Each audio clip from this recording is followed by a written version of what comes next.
We've got Pro Football Weekly's Way We Hear It, all the news, scoops, and rumors before they happen.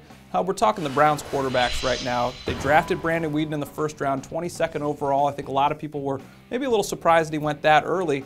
And then you heard maybe Colt McCoy's on the trade block. Is Weeden the starter? They still have Seneca Wallace. What's happening in Cleveland? Well, there were conflicting reports that were leaking out of the Browns front office the night of the first round of the draft. Over the next couple days, people seemed to be confirming that possibly Colt McCoy would be traded. Then we heard, no, absolutely he won't. He's our starter. Brandon Weeden has to come in and learn the position. And Mike Holmgren, and Pat Shermer, they continue to insist on throwing Seneca Wallace's name into it too.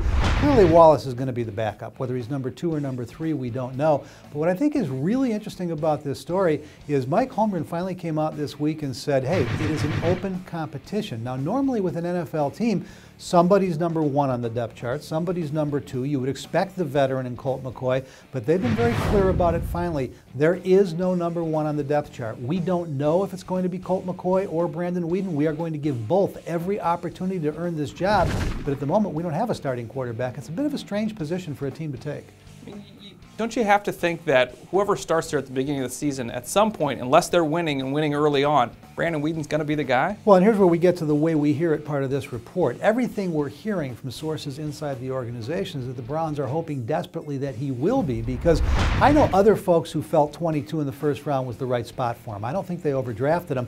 But if this kid was 22 or 23, he would have been the 3rd player taken. There's no question about that. He's much better, prospect physically, much further along than a Ryan Tannehill. The problem was the age. And so the Browns' position is, listen, we're not ready to give up on Colt McCoy. He may be a fine NFL quarterback some days too.